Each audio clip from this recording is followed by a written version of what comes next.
Good evening, everybody.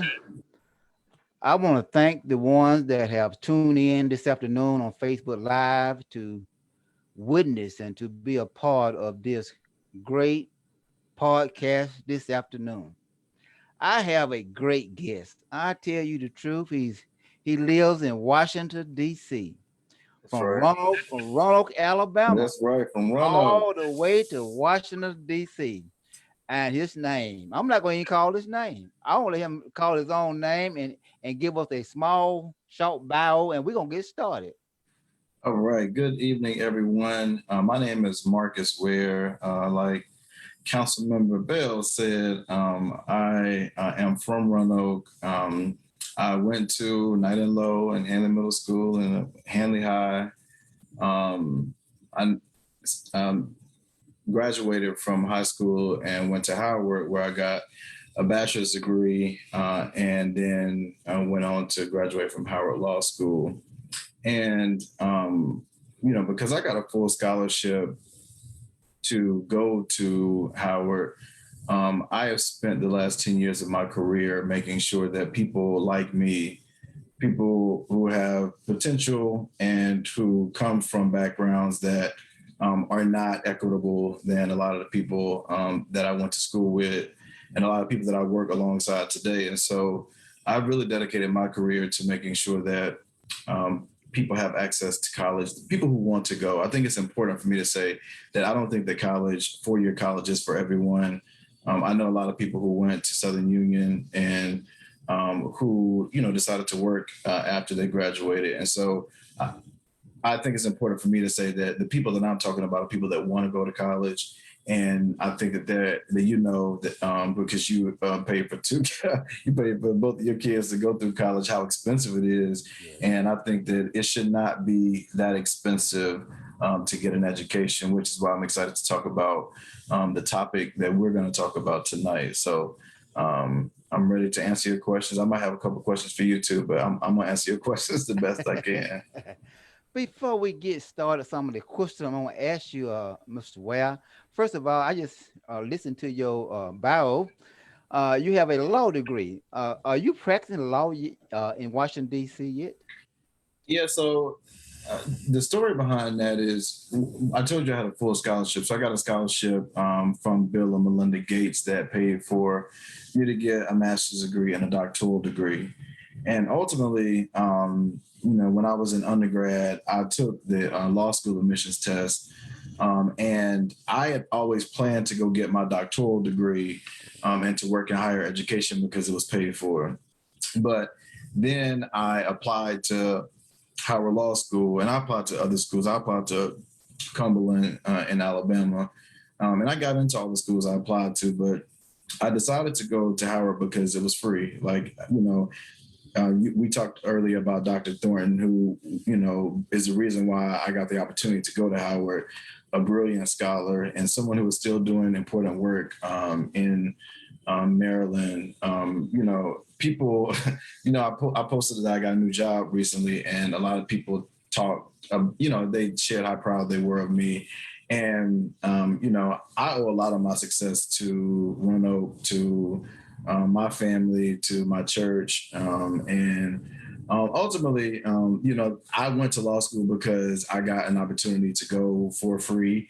And I knew I always wanted to work in higher education. So, practicing law, from a traditional sense, like being a prosecutor and putting people in jail or keeping people out of jail, like that's not something that I'm interested in. Okay. So I used my law degree because, ultimately, like when you go get any other type of degree, what you're doing is you're getting skills. And so I think the skills that I got in law school, the ability to solve problems, the ability to do research and to write, and really the ability to really solve complex problems is, those are skills that I still use in the work that I do now.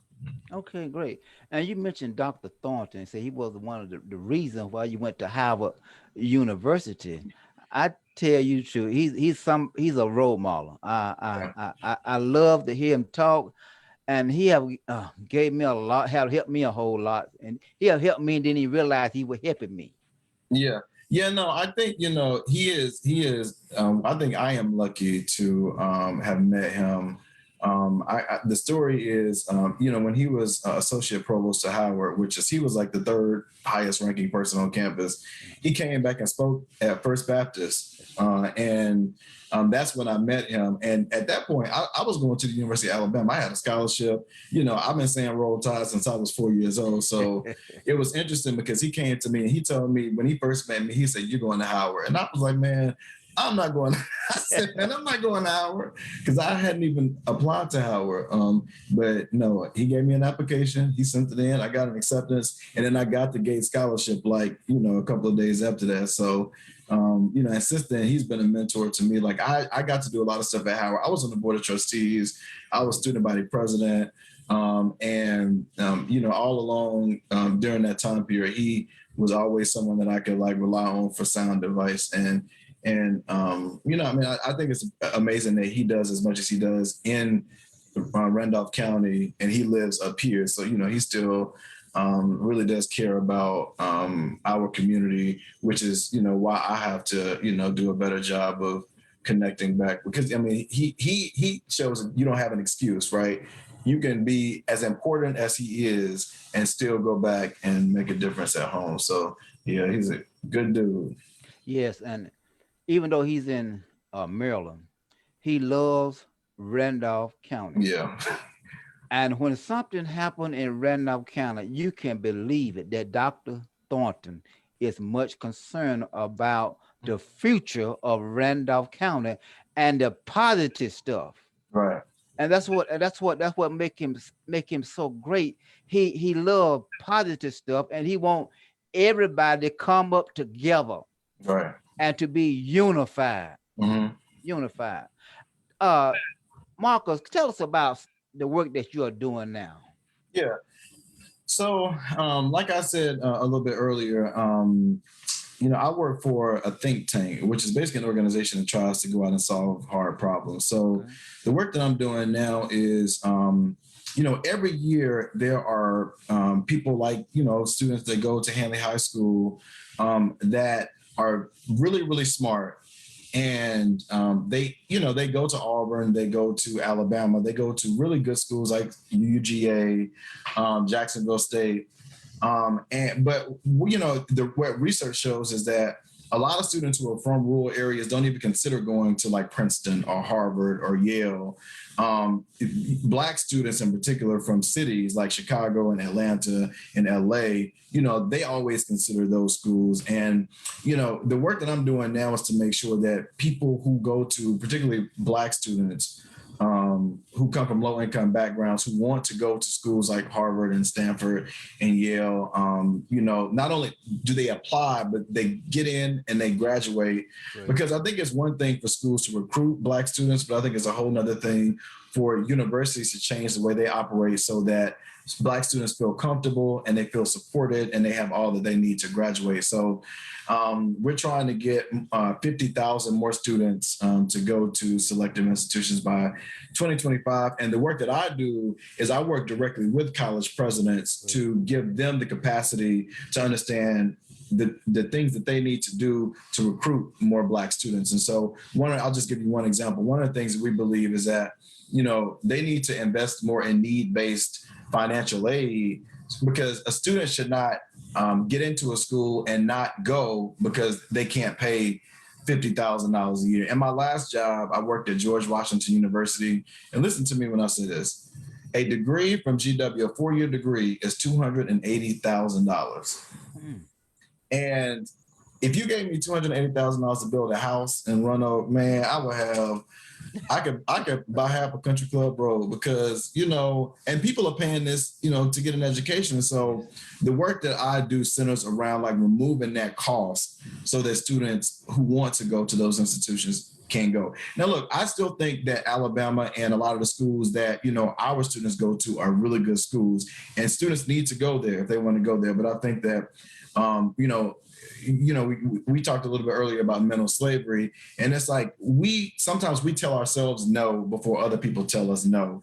And, my goal is just really to work with college presidents to actually want to attract and retain these students. And so it's not easy, but, fortunately I'm working with like 100 college presidents who really care about this. And so we'll see the progress we can make over the next couple of years. Great. So let us go ahead and we're going to jump right into you kind of just slightly mentioned mental slavery. Tell me, let's talk about that. Do you think that a person could ever be mentally slavery? We talked about being enslaved on shackles, but when it comes to our mind, do you think that we can be mental slavery in our mind? Yeah.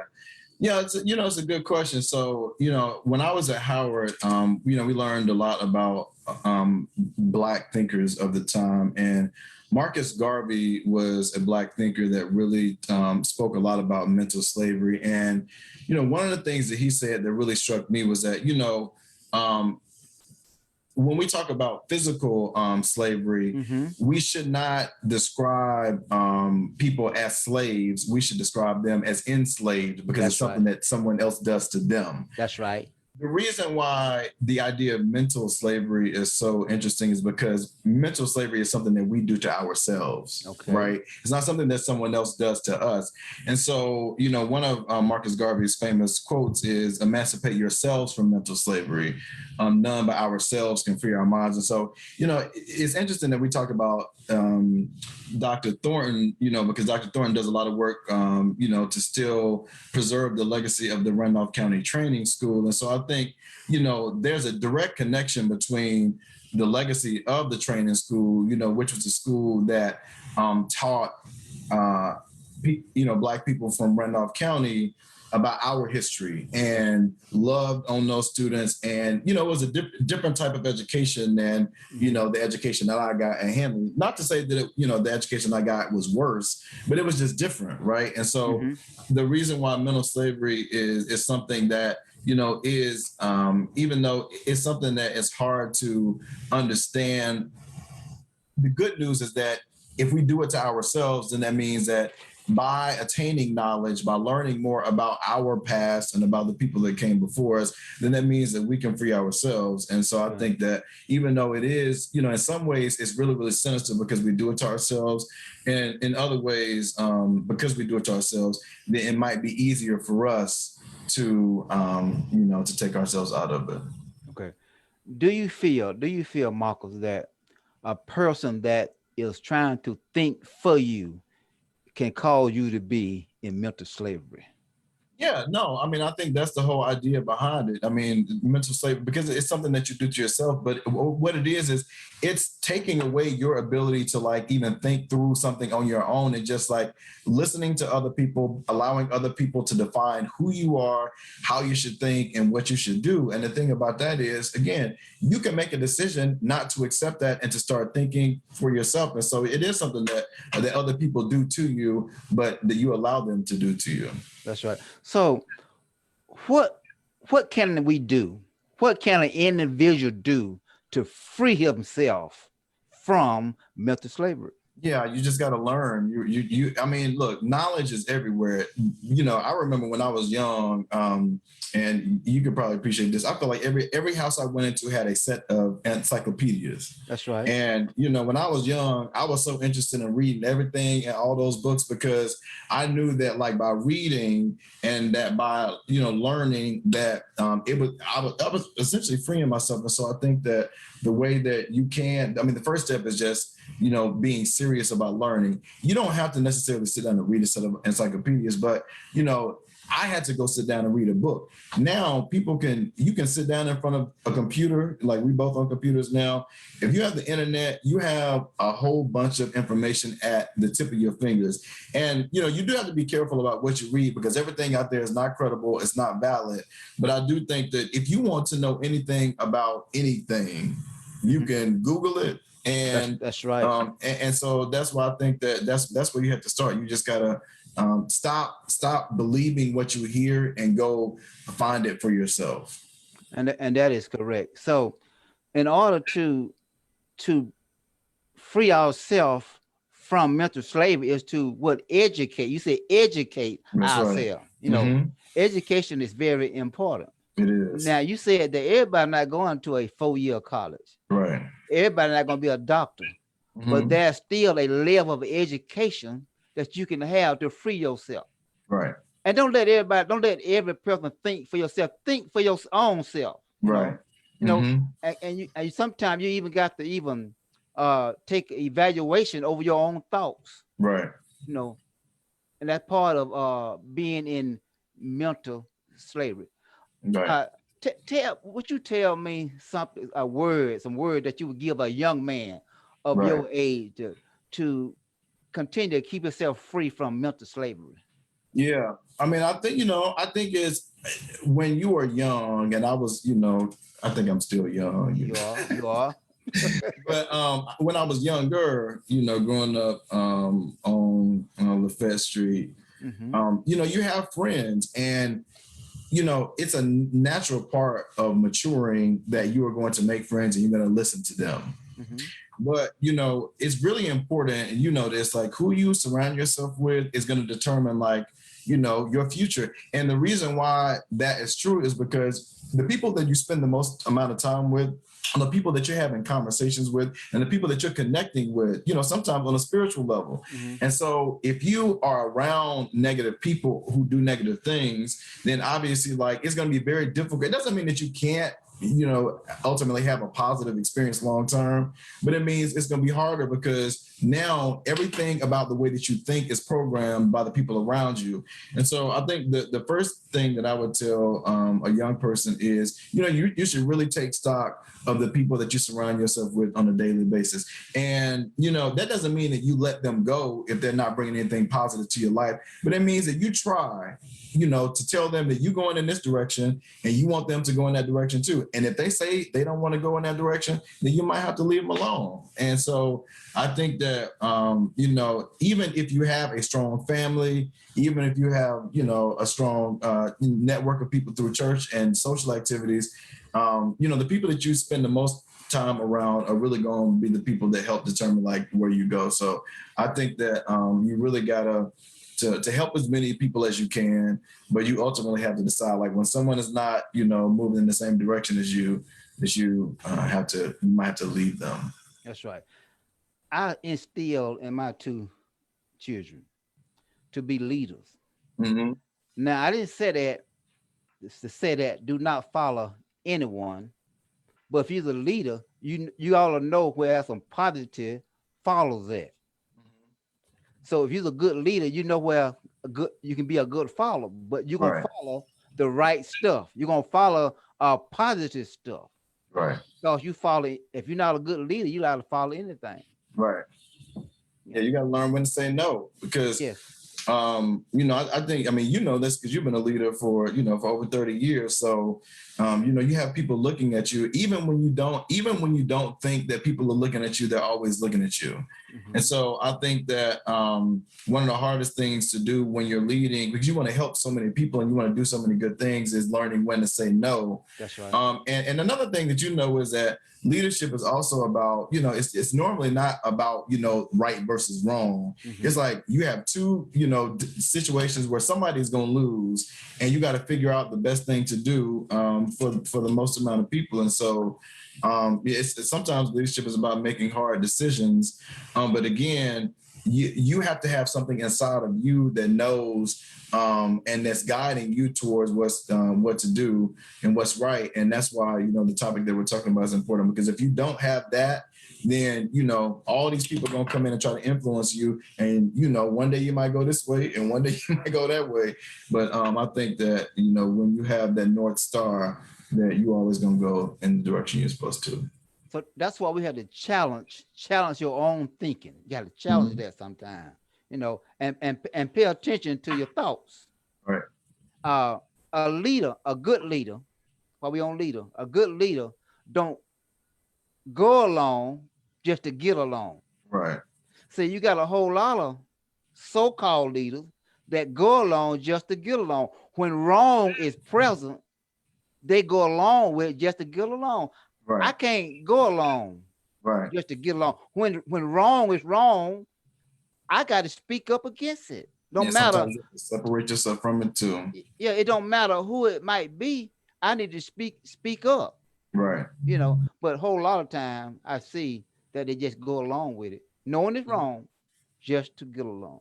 Yeah, they go along with it because they know that by going along with it, they can preserve, where they are. And sometimes, sometimes you have to lose something to win something. And I think that, if you're, because the word that we're dancing around that we need to say is integrity. Okay. And we need more leaders with integrity who, even when something is going to be hard, they're still going to do what's right. And there are a lot of, it sounds easy, but it's not an easy thing to do. But we do need more people with it.